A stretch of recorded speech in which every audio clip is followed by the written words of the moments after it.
Hi guys! Welcome back to my channel. So for today's video ay magre-review tayo ng isang lending application na ayon sa kanila application guys is nagpapautang daw sila up to 30,000 pesos and installment repayment. So before we go on guys, sa mga hindi pa nag-subscribe dyan, mag-subscribe na, hit ang bell button and i-share na rin ang video ito para makatulong din sa iba and mag-comment sa baba kung ano man ang gusto nyong next na i-content natin guys and para mapabilang din kayo sa mga upcoming pag-giveaways natin.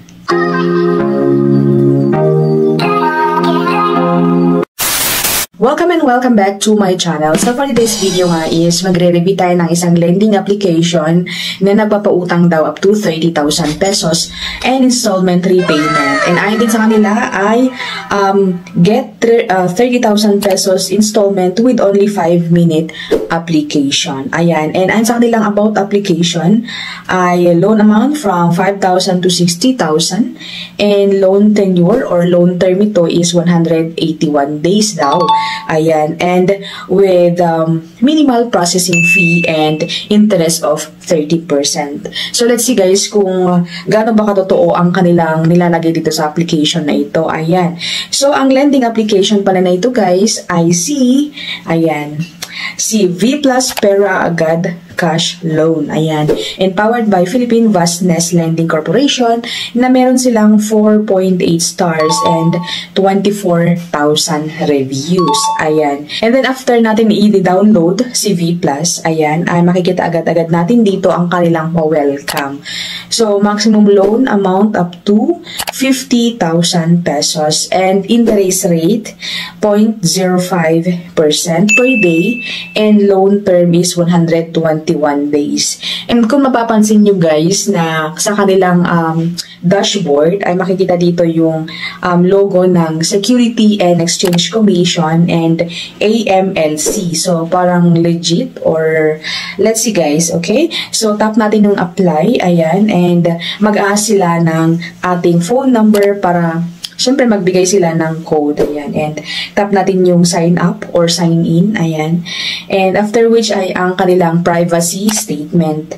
And to ensure transparency and securely obtain your consent, our app will display a closure or disclosure window. The first time permission is so to access the features below yung ating SMS messages, camera access, ayan, memory access, location access, device, emergency, and etc. So, hindi po tayo makakapag-proceed kung hindi natin itap yung agree. So, tap natin yung agree and yung access to our device location. Ayan, allow natin. And after which, guys, is yung mga ID na pwede daw natin gamitin sa kanila. Ayan, so driver's license or driving license, PRC, SSS, passport, postal ID, and yung UMID ID natin. Ayan. So, pili lang po tayo. So, for me, ginamit natin yung ating UMID ID. Ayan, so may tuturo pa sila guys kung paano daw natin picture ng ating ID. Ayan, and then tap natin yung next. After which guys is yung ating pa-selfie. Ayan, yung pa-selfie ni Mayor. Ayan, so after which guys, ayan, ay tap natin ang next. And dito na tayo sa kanilang identity information. So, hindi na bago guys, tatanungin ang ating education, marital statement. Ayan, and dito, tatanungin ang ating kung meron tayong credit cards. Ayan. And then, yung email, gender, residential address, and yung loan purpose. Ayan. After which, guys, is ating address details naman. Ayan. And then, work information. Ang ating company name, company address, phone number, profession, work experience, and salary, and yung address ng ating office daw. Ayan.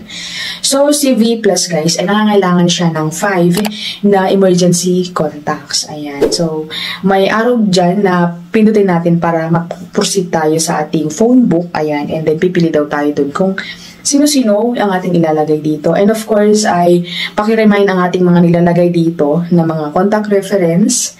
Kasi minsan pag hindi natin napapansin, overdue tayo, ganyan, and sila ang kukulitin ng mga agent.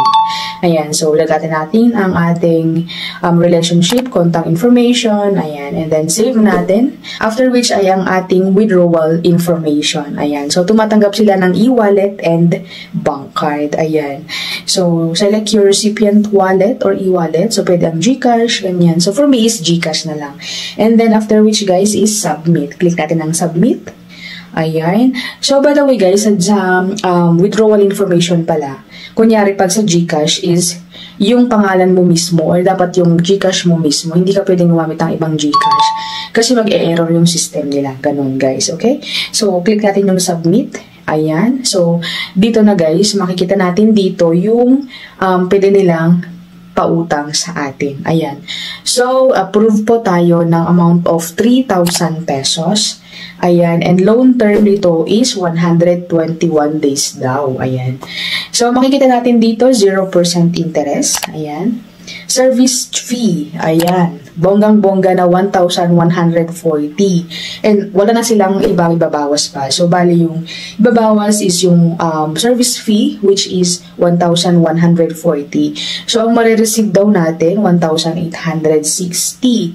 Ayan. And loan term nito or loan period, 2 period daw. Ayan.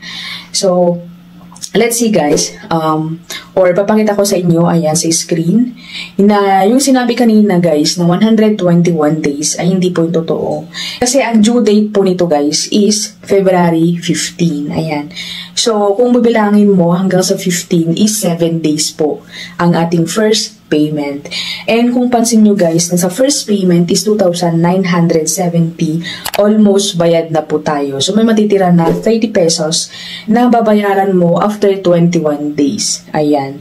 So, yun guys. So, sa first na payment natin is bayad na po ang loan in case na kukunin po natin yung ating loan. Ayan. And yung 121 days is yung 30 pesos lang, yung parang interest niya or ayan, kasi hindi naman po sinabi dito. So, 30 pesos, bayaran mo after 121 days. Ayan.